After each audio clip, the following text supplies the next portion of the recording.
नमस्कार दोस्तों पशुपति पारस के बाद अब एक और नेता ने भारतीय जनता पार्टी को एनडीए को झटका दे दिया है।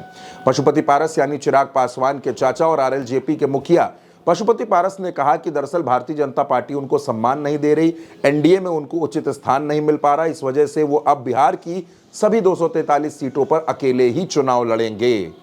और इसके बाद क्या होता है दोस्तों, इसके बाद बिहार के पूर्व मुख्यमंत्री जीतन राम मांझी जो लगातार बिहार में अलग अलग घोषणाएं कर रहे थे, इन घोषणाओं के बीच में जीतन राम मांझी ने दिल्ली विधानसभा चुनाव को लेकर ऐलान कर दिया। जीतन राम मांझी ये चाहते थे कि भारतीय जनता पार्टी उनको कुछ सीटें लड़ने के लिए बिहार में दे, लेकिन जैसा कि भारतीय जनता पार्टी ने तय किया है, वो अपने किसी सहयोगी को दिल्ली में चुनाव लड़ने के लिए सीटें नहीं दे रही है। और इसी वजह से दोस्तों ये कहा जा रहा है कि जीतन राम मांझी नाराज हो गए हैं। और अब जीतन राम मांझी यानी कि जो हिंदुस्तानी आवाम मोर्चा के मुखिया हैं, जीतन राम मांझी जो नरेंद्र मोदी की सरकार में मंत्री हैं, उन जीतन राम मांझी ने कह दिया है कि उनकी पार्टी दिल्ली में स्वतंत्र रूप से चुनाव लड़ेगी।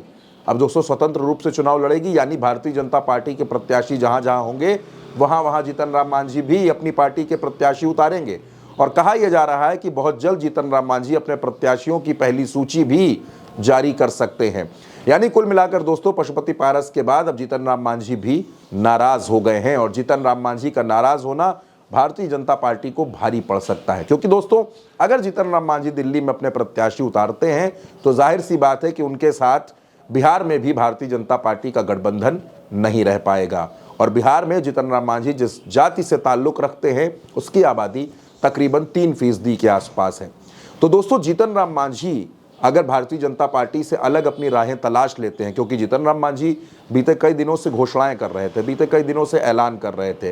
मांझी का ये कहना था कि वो ये चाहते हैं कि बिहार में हर परिवार को 200 यूनिट फ्री बिजली मिले। मांझी का ये कहना था कि उनको ऐसा लगता है कि हर गरीब परिवार को इलाज के लिए 15 से 20 लाख रुपए मिलने चाहिए, पेंशन 2000 रुपये मिलनी चाहिए। अब जीतन राम मांझी की ये तमाम घोषणाएं दरअसल नीतीश कुमार को भी चुभ रही थी और भारतीय जनता पार्टी को भी परेशान कर रही थी। जीतन राम मांझी बिहार के मुख्यमंत्री रह चुके हैं और उनकी ख्वाहिश ये है कि भारतीय जनता पार्टी उनके नाम पर भी विचार करे। लेकिन दोस्तों जब आप विजय सिन्हा के बयान को सुनते हैं तो विजय सिन्हा का साफ बयान ये कहता है कि भारतीय जनता पार्टी इस बार बिहार में अपना मुख्यमंत्री बनाना चाहती है। जिस तरह से भारतीय जनता पार्टी ने महाराष्ट्र में किया, वहाँ भारतीय जनता पार्टी ने अपना मुख्यमंत्री बनाया। तो दोस्तों क्या जीतन राम मांझी पूरी तरह से भारतीय जनता पार्टी से अलग होने का मन बना चुके हैं? क्योंकि मांझी दिल्ली में अकेले चुनाव लड़ने का ऐलान कर रहे हैं और मांझी का ये ऐलान भारतीय जनता पार्टी को परेशान करने वाला है। तो जीतन राम मांझी दिल्ली में भारतीय जनता पार्टी की कितनी मुश्किलें बढ़ाएंगे दोस्तों, ये सवाल भी बेहद अहम है। क्योंकि चिराग पासवान भी नाराज हैं, नीतीश कुमार की पार्टी को दिल्ली में भारतीय जनता पार्टी सीटें नहीं दे रही, नीतीश और भारतीय जनता पार्टी के बीच तनातनी बढ़ती जा रही है। और ऐसे में अगर जीतन राम मांझी, पहले तो पशुपति पारस साथ छोड़ चुके हैं, ऐसे में अगर जीतन राम मांझी भी भारतीय जनता पार्टी का साथ छोड़ देते हैं तो भारतीय जनता पार्टी के लिए दिल्ली और बिहार दोनों ही राज्यों में मुश्किलें बढ़ने वाली हैं दोस्तों।